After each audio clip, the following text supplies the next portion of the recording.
ሰላም ጤና ይስጥልን የቻናሌ ቤተሰቦች ዛሬ በመላው የሶሻል ሚዲያ መነጋገሪያ ስለሆነው ስለ አብርሽ ሩታ ሄርሜላ ጉዳይ አዲስ መረጃ ይዘንላችሁ መተናል። ሩታ ለአብርሽ የሰጠችው አስደንጋጭ ምላሽ እና የሄርሜላ እንግዳ ባህሪ ምን ያሳያል? ድራማ ነው ወይንስ እውነት? እስከመጨረሻው አብራችሁን ቆዩ። ሰብስክራይብ ያላደረጋችሁ ቤተሰብ ሆኑ ስንል እንጠይቃለን።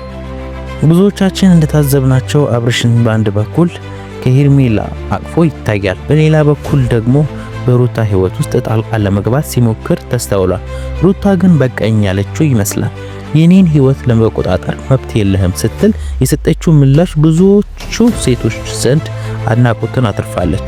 እዚህ ጋር ነው ትልቁ ነጥብ ያለው።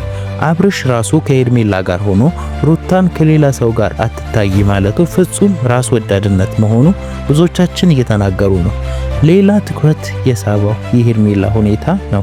ሄርሜላ ግትርና ተከራካሪ የነበረች ሄርሜላ ሰሞኑን ረገብ ብላለች። በተለይም የአብርሽንና የሩታን ልጅ ካየች በኋላ ውስጧ የተረበሸ ይመስላል።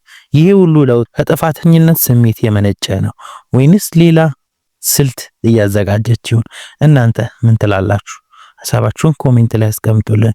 እስቲ እውነታውን እንነጋገር ከተባለ ይሄ ሁሉ ነገር ለዩቲዩብ ቪው ተብሎ የሚሰራ ድራማ ነው የሚሉ ሰዎች ቁጥራቸው ቀላል አይደለም። ዛሬ የተጣሉ ተብሎ ነገ ደግሞ በድግስና በሳቅ ይታያሉ። ተመልካቾችን ግራ ማጋባት አይቀርም። አብርሽ ለምንድነው ሐሳቡን በየደቂቃው የሚቀያየረው?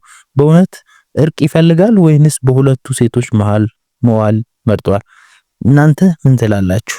ተመልካቾቻችን የሚያደርገው ነገር አግባብ ነው ትላላችሁ ወይንስ እውነትም እንደሚባለው ቢው ፍለጋ ነው ይሄ ሁሉ ሩጫ? ይሄ እንደዚህ ባይደረግና ነገሮችን አስበውበት ቢያደርጉ ጥሩ ነው ብለን እናስባለን። ለማንኛውም ሩታ በራሷ መተማመኗ መጓዝ ለብዙዎቹ ትምህርት እየሆነ ነው። አብርሽ ደግሞ የትኛው መንገድ እንደሚመርጥ በቅርቡ የምናየው ይሆናል። የዛሬው ጥያቄያችን አብርሽ ወደ ሩታ መመለስ ያለበት ይመስላችኋል ወይንስ ሩታ ራሷ ህይወቷን ብቻ መኖር አለባት?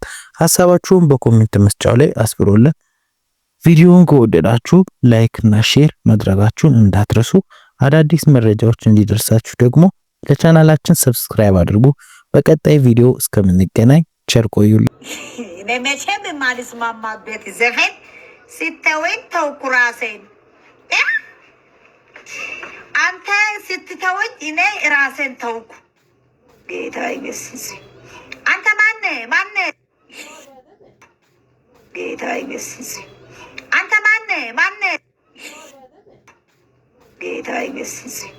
አንተ ማነ